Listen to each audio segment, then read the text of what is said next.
So thank you all for joining our Mon Valley HIV-AIDS awareness webinar for 2025. My name is Katie Gascoigne. I am an outreach coordinator with the Human Services Center Mon Valley, and I'll get us started today.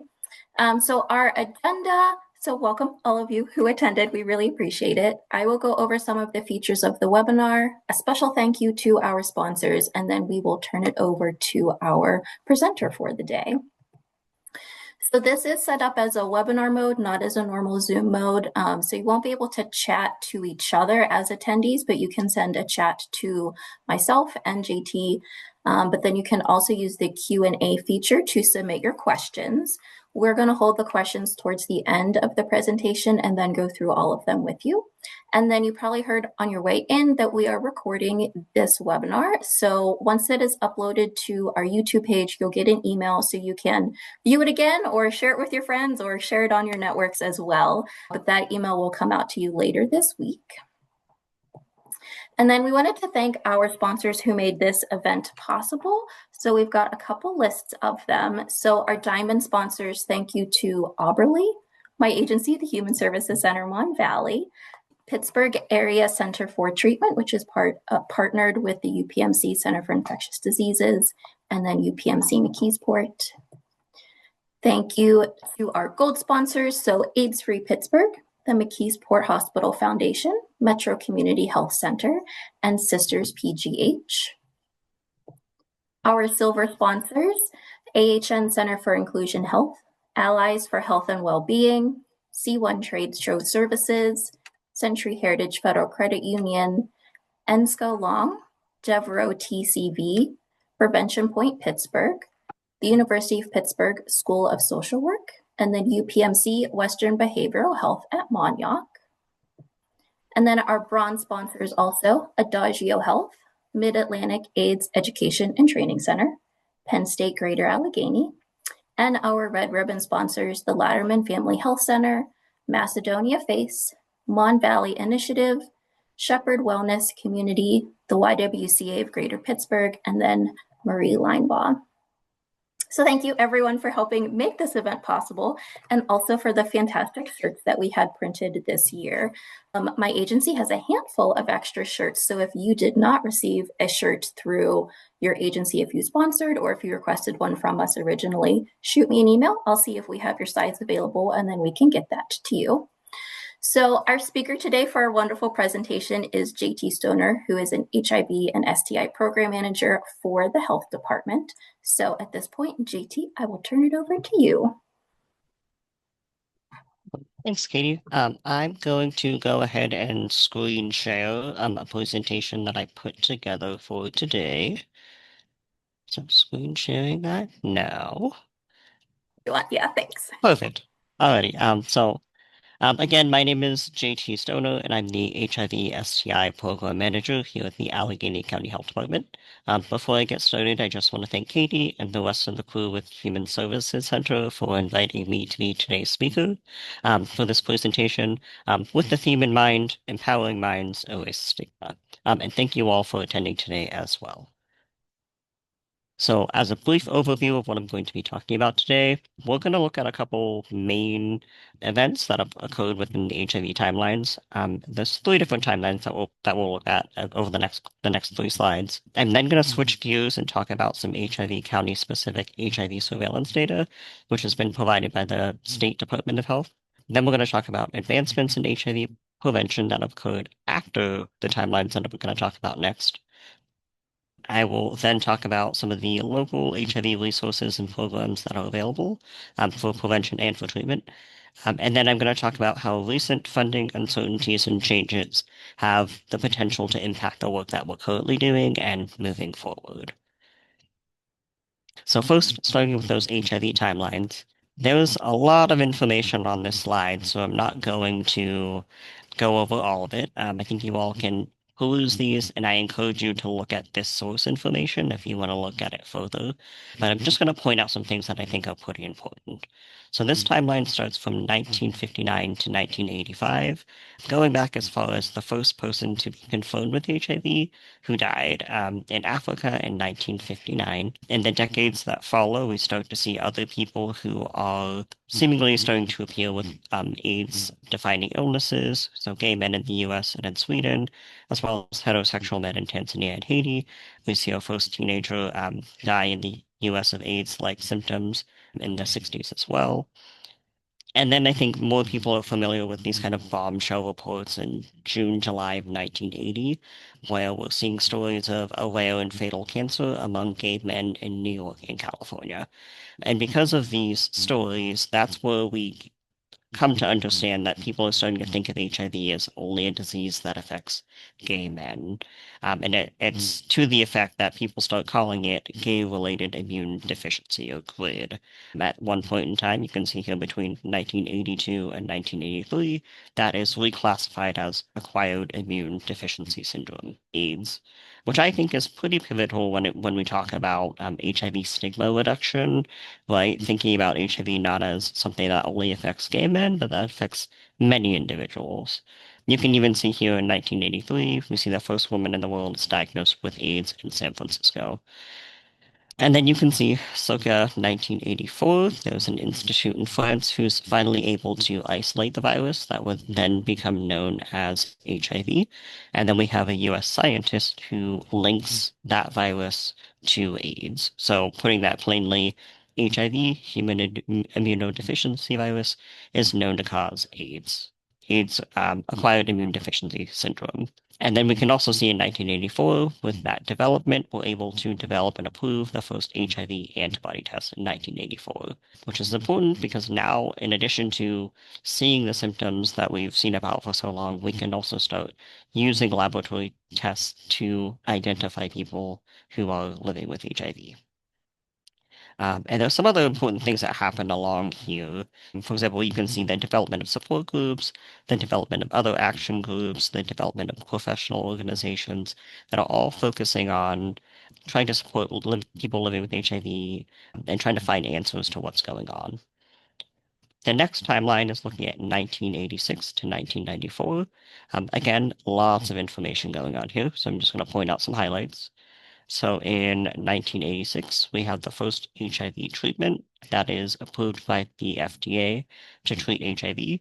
I think a lot of people are familiar with AZT. It's a treatment of medication that's pretty strong. It's usually a cocktail of medications, lots of pills that are taken at one point in time, lots of pills to treat the HIV, but also lots of pills to manage the side effects of those medications. But for what it was worth, it was effective. Then we move over in time, and we see that in 1991, the FDA licenses its first rapid HIV test, which is great. We're now able to identify people sooner and get them connected to care sooner. 1994, the FDA approves the first oral test for HIV. So no longer do we only do blood testing for HIV. There's now an oral swab that is also an effective means for identifying people who might have HIV. So those are some of the kind of medical advancements, the laboratory-based advancements. I also like to point out here that during this time period, we're starting to see a number of well-known individuals announcing that they have HIV as well. So we see Rock Hudson, who died of AIDS. We see Magic Mike announces that he has HIV in the 90s. We see a rapper here as well. And then we have someone on mainstream television talking about how they also have HIV. Again, I think that's really important to point out because I think that speaks to the visibility of the disease and also that this affects people of all different classes, of all different calibers, something that we all could be focusing on and talking more about. And then even more information here, if you're looking at this super closely, we start to see things like the Ryan White Care Act, HOPWA, housing opportunities for people living with HIV, essentially federal legislation that is looking at providing financial support to people living with HIV. And a lot of this stems from an individual named Ryan White. So I'm going to read this here verbatim. Ryan White, an Indiana teenager with AIDS, is barred from school and then speaks out publicly about HIV/AIDS stigma and discrimination.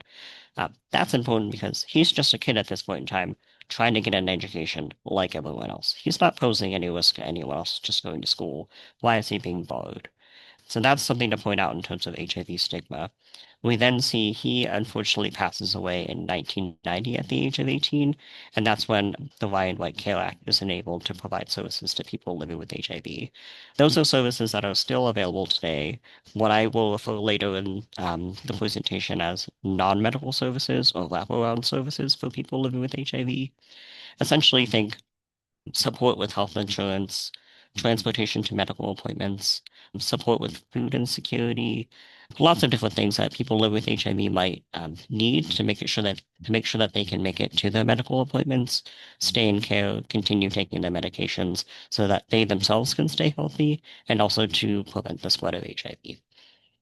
So that's one major piece of legislation. And then here you have HOPWA as well, which is focused more on housing for people living with HIV.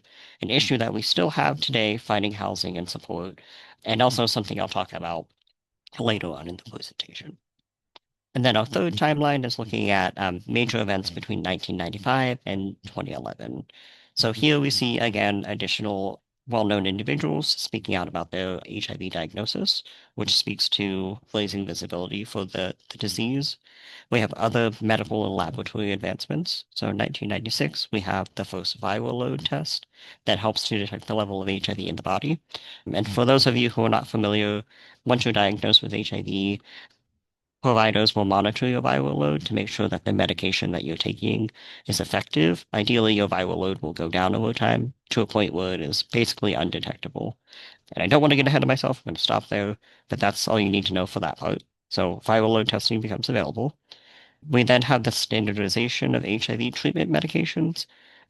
So again, you can see here the handful of pills that you would have to take if you were diagnosed with HIV in order to manage the disease, but also to manage the side effects.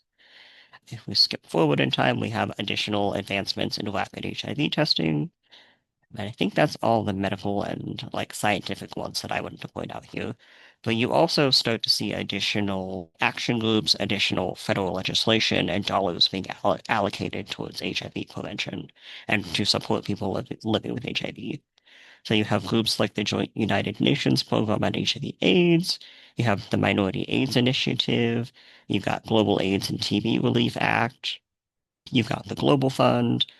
You see in 2003, President Bush announced its PEPFAR, which has definitely been in the news recently, but that is an organization that's definitely been helpful for reducing HIV cases across the globe and supporting people living with HIV.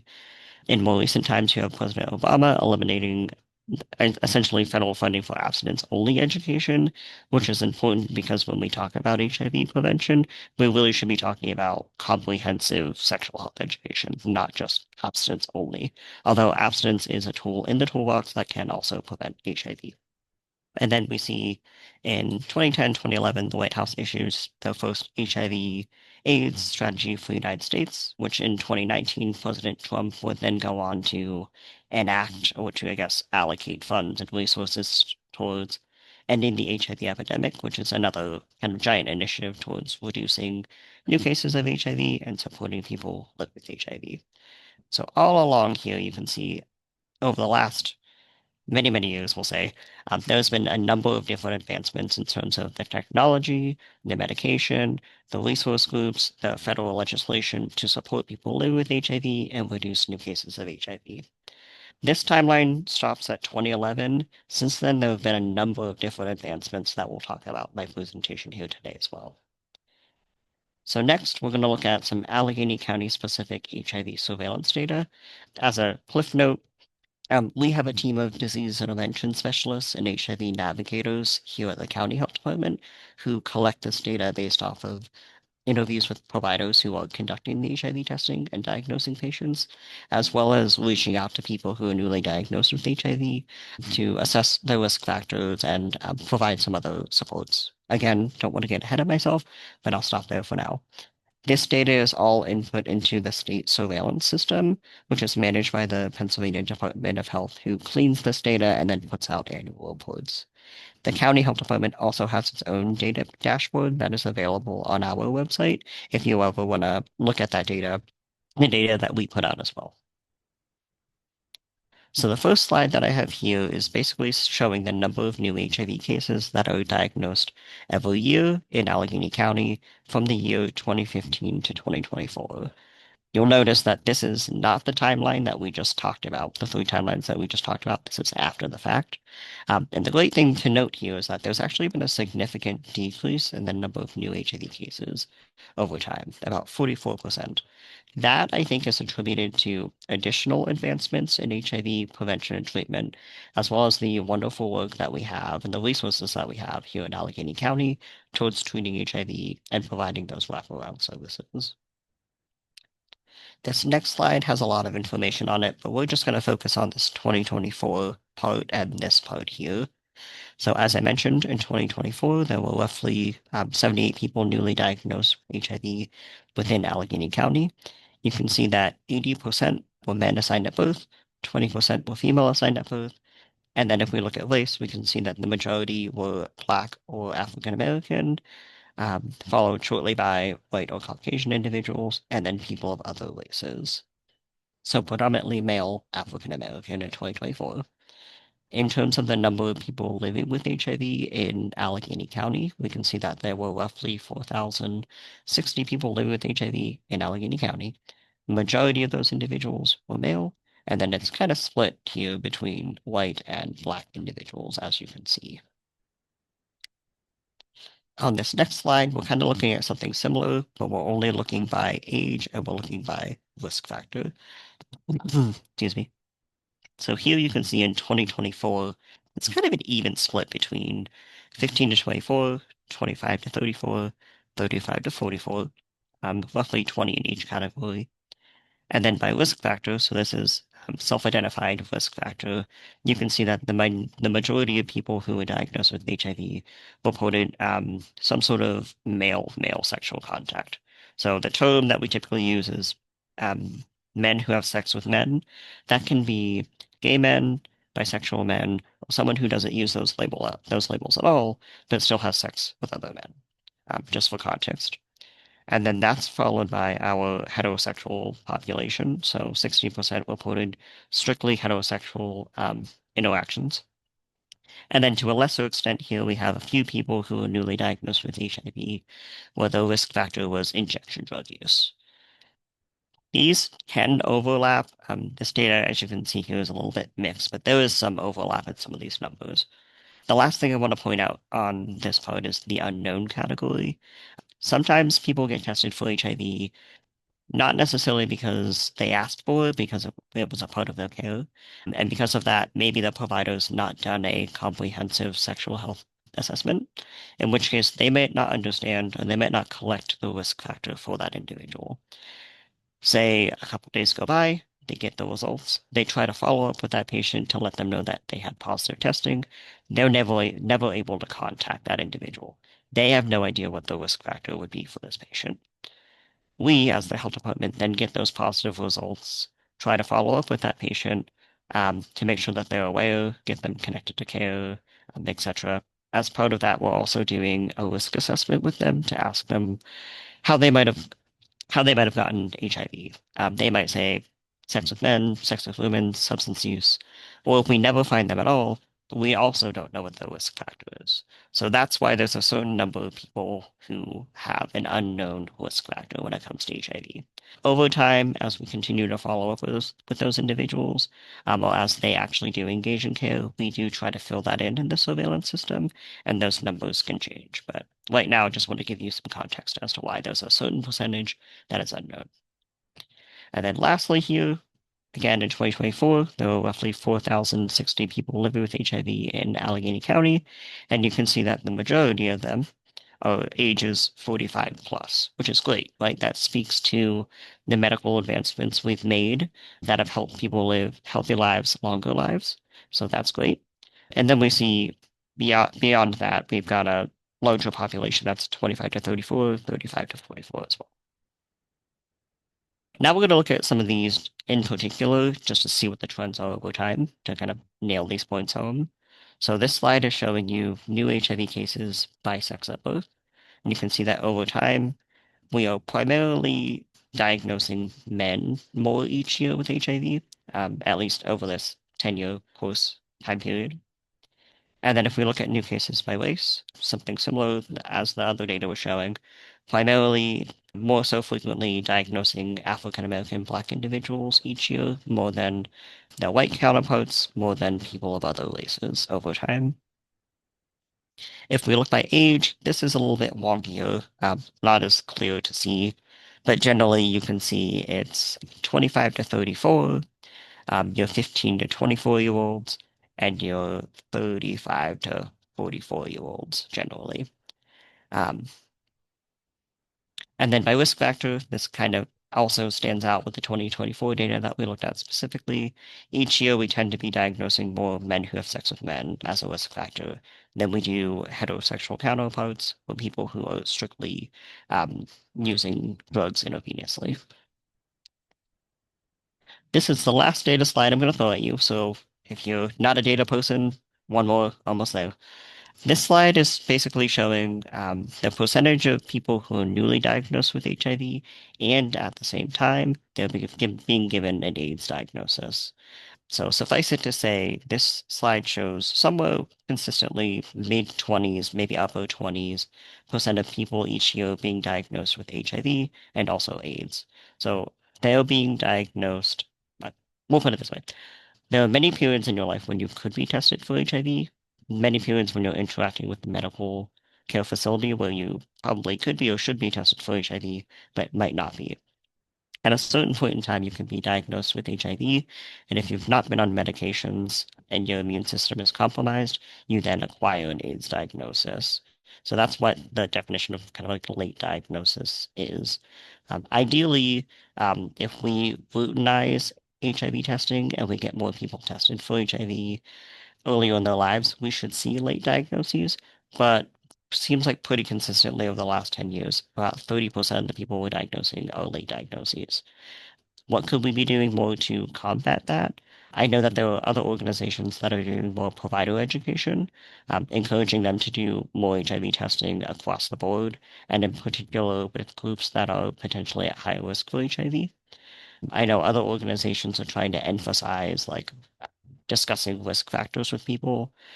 I know there are other organizations that are focusing on priority populations, so older populations, younger populations, gay men. There's a lot more we could be doing to diagnose HIV sooner, especially since I think we had a couple partners that looked at this information strictly within their health system, and they were like, yeah, this person was seen one, two, three, four, 5 times before they were even tested for HIV, even though at every point in time they potentially had a risk factor for HIV and could have been screened.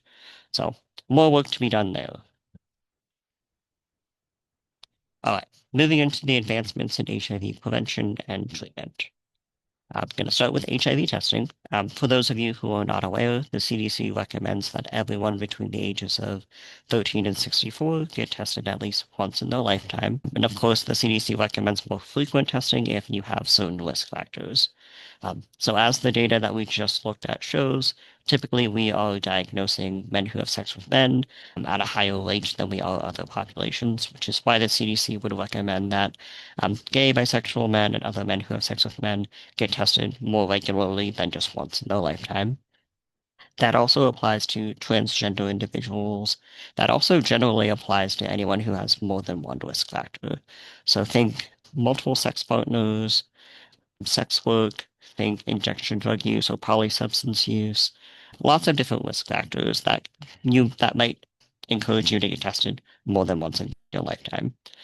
There are also periods of time, like you might be sexually active for a period of time and get tested regularly throughout that time period, and then you couple up with someone, you're both tested, you both know each other's status, you're confident and you know what your status is at that point in time. Maybe you break up and then you start to see new partners, right? And that would be another time that you might want to think about how frequently should I get tested. Um, so risk factors can change over your lifetime, and it's important to get tested based off of how frequently those risk factors might pop up in your lifetime. The ways to get tested. You can ask your PCP the next time you visit them. They can add a blood test to your panel. You can go to your local health department, shout out to us, or go to any of the number of community clinics in the region, which I will also be shouting out later in this presentation. you can get tested at an outreach event. I know throughout the summertime, there's always organizations out there either tabling or passing out resources to get tested, or you might see them just hold up in their testing vans, waiting for you to come in and get tested. Lots of different opportunities out in the community. And then within recent years, I know there's also the ability to order an at-home test kit. So, for example, within the last 2 years, I believe we've actually made it possible for you all, anyone 18 or older and a resident of Allegheny County, to order a free at-home test kit from us that will be sent directly to your house. I'll talk about that a little bit more in a moment, but that's just a quick notes version. The other thing that I'll throw out there is sometimes, depending on the pharmacy, you can purchase an at-home HIV test kit from a pharmacy, take that test kit home, do the test yourself, and within 15 to 20 minutes, have a sense of what your HIV status might be. And then from there, it's important to follow up based off of those results, which is my disclaimer there, the last bullet point on this slide. This is the emphasis that I want to make. If you have a reactive HIV test, it's important to seek follow-up care. And what I mean by that is if you have a reactive rapid test, false positives can happen, but you wouldn't know that just based off of that singular test. You'd want to follow up with your provider for additional testing, a viral load to confirm where you are. And then if you put on HIV medications, again, your provider will track your viral load to make sure that that treatment is appropriate. And that gives you a sense of what your level will be and potentially whether you might be at whether there's a risk for passing the virus onto someone else. But it's always important to seek follow-up care after any reactive HIV test, just to make sure that test is accurate or to rule it out as a false positive. The next thing I'm going to talk about is pre-exposure prophylaxis, which most people know as PrEP. So what is PrEP? It's an HIV medication taken regularly in advance of a potential exposure to prevent HIV. This, I believe, became commercially available, at least in pill form, in 2011, 2012, I believe. At the time, the research was only done with men assigned at birth, and typically gay and bisexual men, transgender women. At that point in time, Truvada was the only available option, which was a daily pill option. So it wasn't available to anyone who was assigned female at birth, unfortunately. As time has gone on and more medications have become available, there is now a daily pill option for anyone who might be interested in that. And then also, as time has gone on, they've researched and found other PrEP options. So now there is a shot that you can take every other month to prevent HIV. And as of, I believe, earlier this year, there's a shot that you could take every 6 months that could also prevent you from getting HIV if you're at risk. We've definitely come a long way thinking about those HIV timelines in terms of biomedical options for preventing HIV. It's not just condom use anymore. It's not just talking to your partners about their testing history. It's not just abstinence. There are many more tools in the toolbox, including all of these PrEP options that you could utilize to prevent your risk of getting HIV. And there's even more coming down the research pipeline too. I believe there's one that it's a combination of birth control and HIV medications. So preventing unwanted pregnancies, but also preventing HIV. So lots of interesting developments coming down the pipeline. The important thing to point out with PrEP is you must be HIV negative to start. And the reason that is because it's only really a portion of the medication that someone living with HIV would take to fully, I guess, combat the virus. And there's a risk that if you acquire HIV and you only take part of the medication, PrEP, you could develop drug resistance. And then whenever you are identified as having HIV, it would be more difficult to treat the disease itself. So that's why you must be negative to start HIV. And as part of your PrEP follow-up, there will always be appointments that you must go to do additional HIV testing, to see if you're having any sort of side effects or concerns, and also for additional lab-based testing, just to make sure everything's okay. And then when it comes to HIV post-exposure prophylaxis, PEP, this is a 28-day regimen of HIV medications that you would take within 3 days of exposure or within 72 hours of a potential exposure. this is probably a good time to point out what a potential exposure might be. So think of you being sexually active with someone, you're using a condom and the condom breaks. You're not sure what that person's HIV status is. That could be an option. That could be an opportunity for you to consider PrEP as an option. So condom breaks during sex, any sort of sexual assault situation, maybe you're a medical provider who's providing care and you are working with a needle, you jab your patient and then in turn jab yourself whenever you're trying to dispose of the needle. That would be a time to think about whether PEP is an option for you. Maybe you're a community member walking around on a hot summer day in flip-flops and you somehow step on a needle. That would be a time to think about taking PEP as well, because you don't know where those have been. And it's in your best interest to consider that medication to prevent HIV, should there be some sort of actual exposure. With PEP, it's important to follow up with the provider to make sure that you know your HIV status after you completed treatment. If you are positive after the fact, you would continue taking HIV treatment and follow up with a provider to manage your HIV. If you're negative, that's the time to think about transitioning to one of those PrEP options that we just talked about. And that's assuming that your risk would continue after the fact. You do not have to transition to PrEP. It's just an option if, again, you have ongoing risk factors. And then lastly, HIV treatment and U equals U. We talked about it a little bit in the HIV timelines that I reviewed previously, but just to put a pin in it, HIV treatment has definitely come a long way.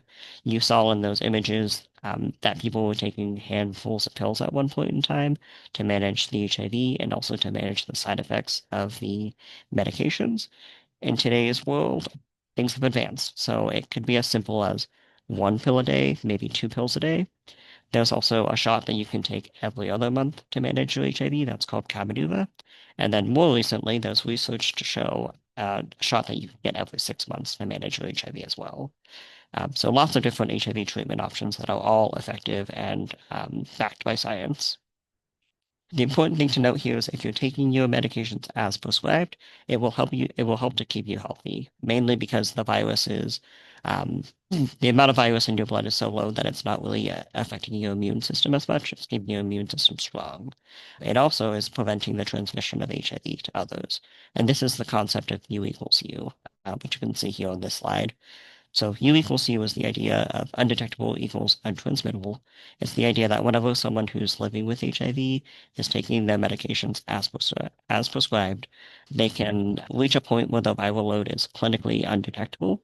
And at that point in time, there's virtually no risk, there is no risk of passing HIV on to others through sexual contact, which is a very powerful statement to make, especially whenever we're talking about HIV stigma.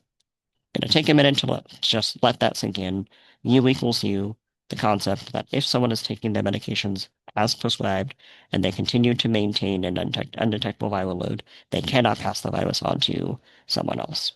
So it's both effective and it's both beneficial to the patient because they're not doing any damage to their immune system, but it's also beneficial to the people that they might be having sex with, the people that they love. And the last part of the slide that I'll mention is not to forget about non-medical or those wraparound support services. As I mentioned previously, it can be challenging to remember to take your pill or to follow up with your provider if you are not meeting some like basic needs, right? If you are worried about where your next meal is going to come from, if you're worried about having a roof over your head every day, if you don't have a car and your doctor is on the other side of town, these are all barriers to someone living with HIV being able to access care on a regular basis, being able to take their medications on a regular basis. So it's important to think about how non-medical services can actually help people access care and stay in care. All right, so the next section I'm going to talk about is the HIV programs and the resources in Allegheny County. And we're going to start with the Allegheny County Health Department because that's who I work for and I know it a little bit better than most. So breaking down the Allegheny County Health Department services into clinical and non-clinical services. As you might expect, we offer free HIV and STI testing and treatment. We also, newly as of this year, are able to offer HIV PrEP and PEP services. And then, should you be diagnosed with HIV here in our clinic, we have a team who would help connect you to an HIV care provider in the region and help to assess any other barriers that you might have. So those are some of the clinical services that we offer here. We offer a number of other ones as well, including vaccines, cervical cancer screening, Hep C treatment, lots of different things. But since this presentation is HIV focused, I'm just focusing on these services. And then in terms of non-clinical services, I briefly mentioned that we have a free at-home testing program for anyone in the county who is 18 years old. You can go onto our website, order an at-home HIV test kit, and you actually have the option of ordering gonorrhea, chlamydia, syphilis, and HIV test kits, all free of charge. The kit is sent to your house. The HIV part of it is either a finger prick or there's an interesting kind of like device that connects to your shoulder. It jabs you and draws blood into a tube. It's really quick. It's really not painful. Pretty simple process. Again, completely free to you. You then put the specimens back in the bag and ship it off to our lab for processing, and then we follow up with you about the results. So free at-home testing. We also have a public health educator who is always out in the community doing health education, whether that's at tabling events, whether that's doing presentations for community partners, whether that's working with the local colleges to do some sort of event for the university students. Lots of different health education opportunities there. In addition to that, she is responsible for all of our HIV and STI specific advertising and marketing. So you might have seen our ads on buses and billboards and bus shelters. You might have seen our print ads, and you might have seen our ads on social media as well. In addition to that, she manages a condom distribution program for which we have more than 100 different community partners around Allegheny County who request condoms from us, and we ship them out for them to give to their patients or the other residents in the county that they serve. And then lastly, we have a team of disease intervention specialists and HIV navigators who reach out to people who are newly diagnosed with HIV in order to confirm that they're aware of their status, to answer any questions that they might have and provide additional health education, to make sure that they are able to access treatment, to again assess for those risk factors so that we can fill in the surveillance system and have a better sense of what the epidemic looks like. That also helps us with prioritizing where we do outreach, who we're reaching out to, who we want to better support. And then most importantly, we also, during those interviews with patients, will ask them if there's any partners that they would like us to reach out to, confidentially, of course, to notify them of their exposure. Like I said, that's completely confidential. If someone gives us a name of a partner, we'll reach out to that partner and let them know that they've been exposed to HIV or said STI and that they should either come here or go elsewhere for testing and treatment as needed. We're located in the Hill District currently at 1908 Wiley Avenue. We're also potentially looking into expanding our clinic into McKeesport. TBD on that. That's all the information I'm going to give until more information is available. But Allegheny County already has other services available in McKeesport, like WIC services, dental services, things like that. So more information to come about that. But our main clinic currently is here in the Hill District.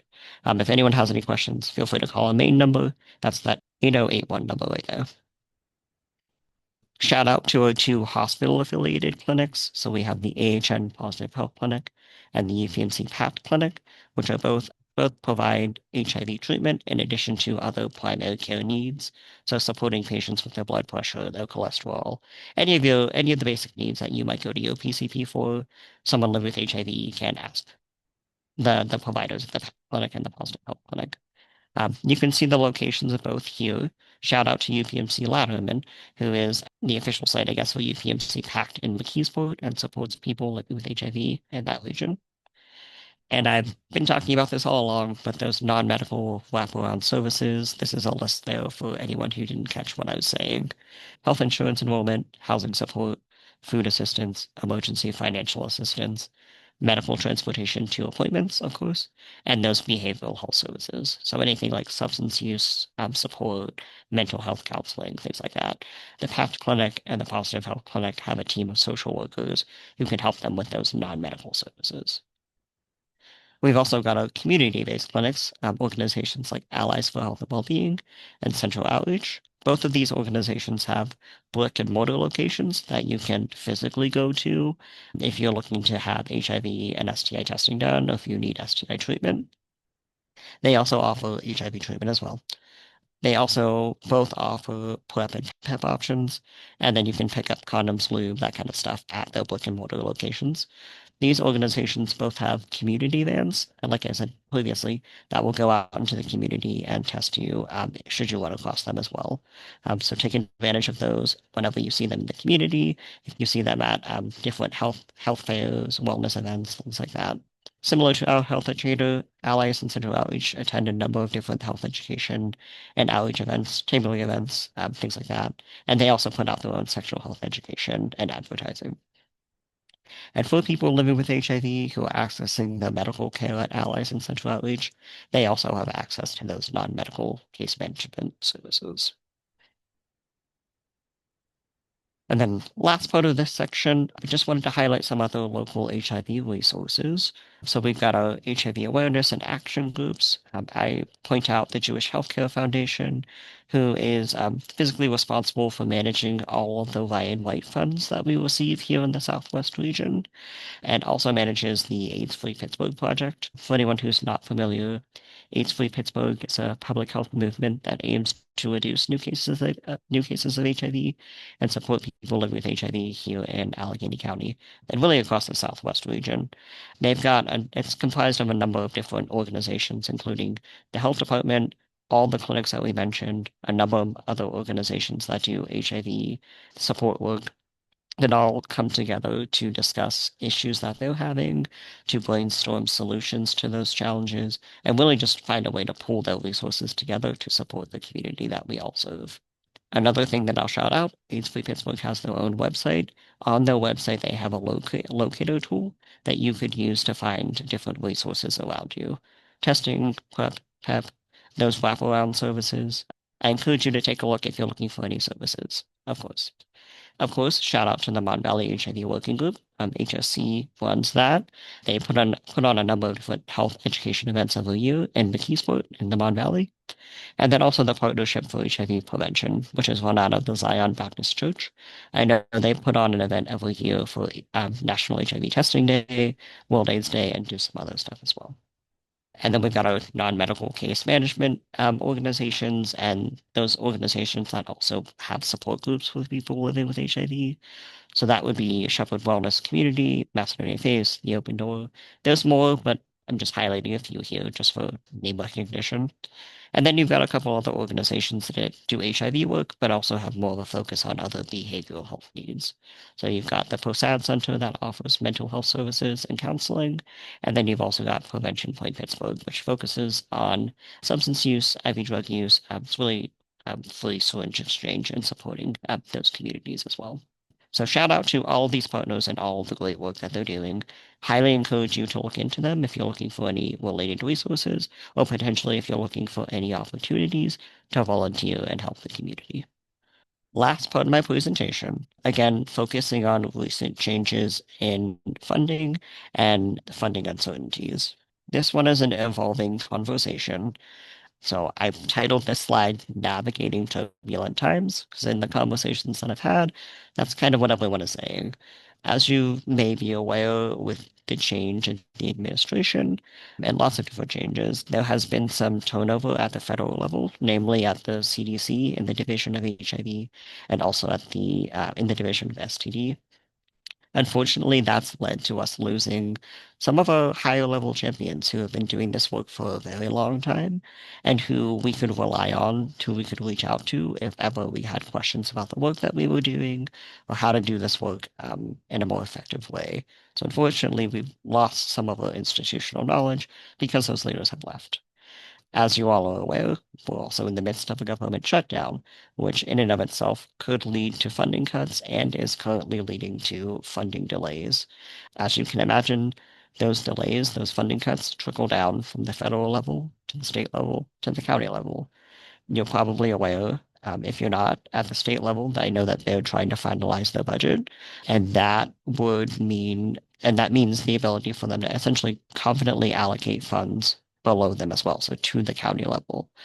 At the county level, because the federal government is currently trying to figure things out, the state government is trying to finalize their budget, we're trying to figure out how we adjust to those changes and those uncertainties. And unfortunately for us, that means do we have to shift funds to preserve the staff that we have and prolong the programs that we currently offer? For example, for a condom distribution program, let's say we give each partner 1,000 condoms a month. We may have to scale back to 500 condoms a month in order to preserve the condom distribution program longer than anticipated until we can get more funding to buy more condoms and return to baseline level. So those kind of decisions are definitely needing to be had. Because of uncertainties, we're also potentially facing hiring slowdowns and hiring pauses. If someone were to move on to greener pastures and that position needs to be filled, it could take longer to fill that position, which means the staff that we currently have are doing more work for less. And that is never great, right? That leads to potential burnout in a situation that is already stressful. I also know from previous conversations that some agencies in the region unfortunately have had to make the decision to let go of their staff and to end programs, which isn't great. And that's at no fault of their own, right? I mean, these are hard decisions that have to be made to preserve other staff and to prolong programming. And then lastly, this is a much larger conversation, but I just want to pinpoint it here for the sake of the conversation. Because of funding uncertainties, because of funding changes, we are seeing reduced funding and eligibility for Y and White, so those wraparound services, and SPBP, which is the Special Pharmaceutical Benefits Program. And that's the program that essentially supports funding for HIV medications.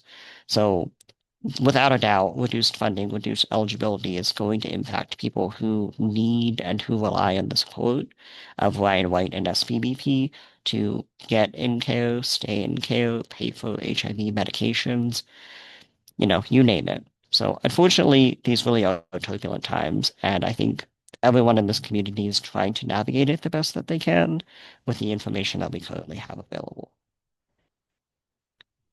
All right. That was my doom and gloom slide. Thank you for staying along with me. The last slide I have for you is just a summary and a call to action.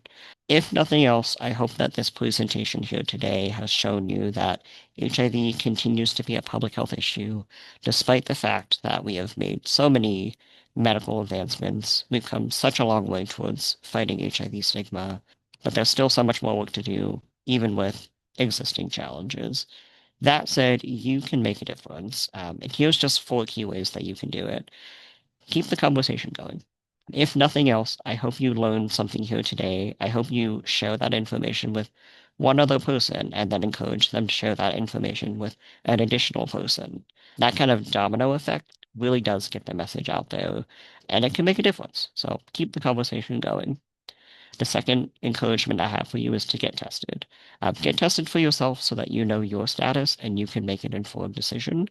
Maybe you want to get tested and start PrEP. That's great. Maybe you want to get tested, you're positive, and you need to access resources. That's also a good option. But you got tested, you knew your status, you have that information so that you can make an informed decision. Third, know your resources. I've outlined a number of different things in this presentation, and there are other local resources out there too. You might not need to utilize these resources right now, but maybe you will in the future. Or maybe you'll come across someone who could benefit from those resources, and you could be that person that helps get them connected to care. So know your resources. And lastly, whenever opportunities become available, try to volunteer. There's lots of different ways that you can do it, especially in the summertime when there are so many tabling events going around. Try to volunteer whenever those opportunities become available. Reach out to some of these agencies to see how you can get involved. And at the very least, try to attend these events and support the community that's doing this work. This is the last slide I have for you, just my contact information. If anyone has any questions, feel free to reach out to me after this presentation. Feel free to put anyone who might benefit from reaching out to me in contact with me. I'm happy to help in any way that I can. And with that, I thank you all for being here, and I pass it back to Katie for our Q&A session. Great. Thank you. That was a lot of really great information. I appreciate it. Everyone get your fingers typing into our Q&A box to submit your questions. I'm going to read the first one that came in from Boniface. What is the explanation for the fluctuations in numbers of infections over the timelines that you shared?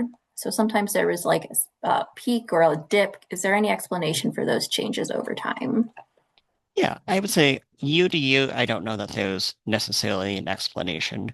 But over time, I think that that really speaks to the advancements in HIV prevention and treatment. So I think we're seeing more people getting on PrEP, which means ideally there's less people who are acquiring HIV. At the same time, we're seeing more people accessing HIV treatment. So if they are virally suppressed, there are likely less people being able to get HIV because of that. So definitely that. I also, again, shout out the partners who are doing this work to keep people engaged in care because I think that that makes a big difference. Oh, that's great. Thanks.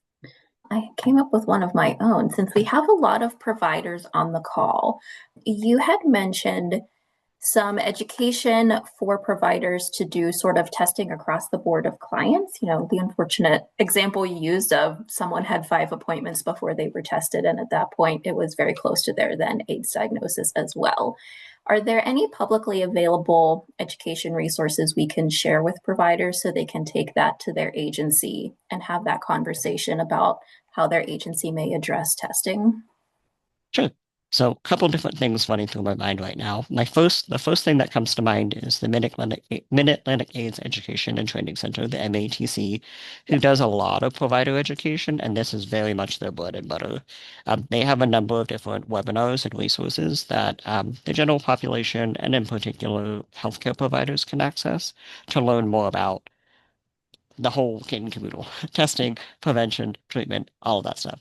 Definitely recommend reaching out to them. And I think that they would probably be willing to set up something if there's like a group of providers who want additional provider education, technical assistance. I also know that AIDS Free Pittsburgh has a number of different resources. So they have like a prep toolkit for providers specifically to help walk them through this is someone's prep appointment. This is how you're going to handle their prep care. This is the follow-up timeline, all of that kind of stuff.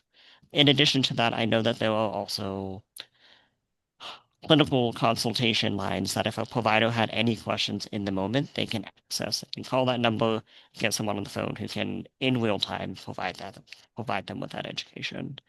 And the last thing I'll say, because it's in my mind, is that I know that there are providers within AIDS Free Pittsburgh who have dedicated their time to go into medical schools to talk to future doctors about the importance of doing HIV testing, about the importance of even doing comprehensive risk assessments to figure out if someone would benefit from HIV testing. So lots of different work there that is being done and that is available. That's great. Thank you. Yeah. Does anyone else have any questions to share with JT today? Yvonne had one. Oh, it helps if I move my window up a little. Which cities have seen big upticks in cases, so cities throughout the counties, and how is that being addressed so folks can help prevent an uptick? For sure, for sure. That's a big question that I won't have a solid answer for you. But what I will tell you is across Pennsylvania, at least, your big hubs for new cases of HIV tend to be Philadelphia, number one, of course. They get their own federal bucket of money that they can use. That's part of that, like ending the HIV epidemic. They get their own pot of money specifically for Philadelphia to address HIV stigma, to increase access to services, to support people living with HIV. Um, so Philly's number one. We're number two with the highest number of new HIV cases each year. And I think I've outlined a lot of the work that our providers are doing in Pittsburgh to try to support that work. Just like there are disease intervention specialists and HIV navigators for Allegheny County, there are DIS across the state that are doing similar work, trying to make sure people are aware, get them connected to care, reach their partners, get them tested, that sort of thing. Uh, Philly's number one, Pittsburgh's number two. I couldn't give you the breakdown for the other ones, but think about Harrisburg being one. They've got their own resources. Um, I believe the State College area. And from there, I'm just extrapolating. So I'll stop there. But like the bigger, those are probably the ones to point out, I would say. Okay. Do you know if there are specific communities within our county that see larger upticks in cases where providers maybe could focus services? I don't know if I'm the best person to answer that question. I can tell you that we collect zip code level data, but we don't typically put out zip code level data Okay, for HIV cases because of like if there's only five in one zip code, technically that's enough information that someone could identify that person, right? And that's true. both not good and a security risk, right? So typically we don't put out zip code level data, but where we can, you can kind of extrapolate. What I will say is we do put out zip code level data for gonorrhea, chlamydia, and syphilis, I believe. I think that's on our dashboard. So you could look there and extrapolate to think, okay, if there are a lot of STIs happening in this area, they might benefit from additional resources, sexual health resources in general, right? So of course that would include HIV. But I don't know for confidentiality reasons that I can give out that information. Sure, that makes sense. Yeah. All right, another question from our attendees. Is the elimination of abstinence-only programs still in effect, or is it reversed under the current administration? That's a good question. I honestly don't know the answer to that one. So can't give you an answer to that one. I've not heard anything different, but I'd have to look into it to let you know. Maybe look into that some benefits and get back to you. Yeah. I do know that there are a lot of programs that are focusing more on comprehensive sexual health education, and abstinence absolutely plays a role in that. But it's abstinence, and then if you're going to be sexually active, how can you do that as safely as possible? Great. Well, keep the questions coming, folks. If anyone else has anything to add until another one pops in. So you mentioned the health department can send out those mail order testing kits. If a person would test positive, what's the best way for them to contact someone for follow-up care? Sure. So on the provider side, they would get a notification from our lab with their test results, and then one of our providers would call them to let them know about the results, depending on what it is. So, like, for example, if it's an easily treatable STI, they could come here and we would treat it, get it treated for them. They might also have the option to go to one of our community clinics and get treatment there.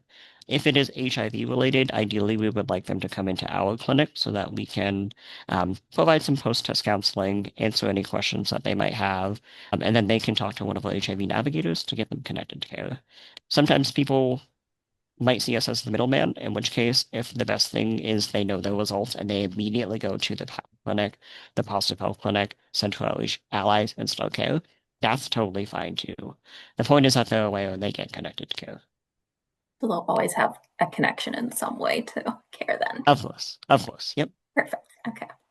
All right. Well, we are at 1 o'clock. If you think of questions afterwards, you can always reach out to me. I can help get you connected to JT. I'll also make sure a follow-up email has his contact information. But for one last thing to share with our group today, we ask the sponsors who helped, the agencies who helped sponsor the event, we asked them if they have any events that they would like to share with attendees. So I would like to share that information with you all. Two of them are events I knew about. One, an agency specifically had asked us to share. So if my window would let me click things, it would be super helpful. So Shepherd Wellness Community hosts Outrageous Bingo once a month. This is a great fundraiser for them. Also just fun to play bingo with a great group of people in the community. So there's one coming up in October, November, and December then. Penn State Greater Allegheny has their Blue and White Fall Festival coming up towards the end of the month. So this is anyone in the community is welcome to attend. You don't have to be a Penn State alum, although you probably will see lots of blue and white there if you do go. But this is just a fun fall festival, lots of food. There is a soccer game that day if you're a soccer fan. lots of fall festivities. It is kid friendly. So go just have a fun fall time at the end of the month. And then AIDS Free Pittsburgh will have an event towards December, beginning of December, which is a 10-year celebration and a reflection on what has gone on in the last 10 years with them. I will make sure our email that goes out has links to all of those events. If you are a sponsoring agency, if you have any events coming up leading up to World AIDS Day, if you send me that information, I will make sure it gets disseminated to the folks who had signed up for this event, because we like to share your events. You're the ones doing great work in the community. Thank you, JT, so much for being here today and sharing all of this wonderful information. And thank you for all of our attendees who were here as well. I hope you learned something. I certainly did. So I see someone at Sisters Pittsburgh raised their hand, but then it disappeared right away. So I don't know if they had something they wanted to share. I will allow you to talk, though, if you've got something you want to share with the group here. Hi, I'm so sorry if this was already said. I was wondering if there's a walk going on this year. We're not hosting a walk this year. Our webinar is in place of the walk that we have going on. So it is just this webinar, and then we've got everyone's contact information who sponsored and who signed up for the event. That's how we share out everyone else's events that they're doing for the year. Amazing, thank you. You're very welcome. Thanks for attending today. My thing does not like to scroll today. Hazel shared the Eventbrite link for AIDS Free Pittsburgh's event, so I will definitely make sure that link gets sent in the email that goes out. Hopefully you all can go party with AIDS Free Pittsburgh in December.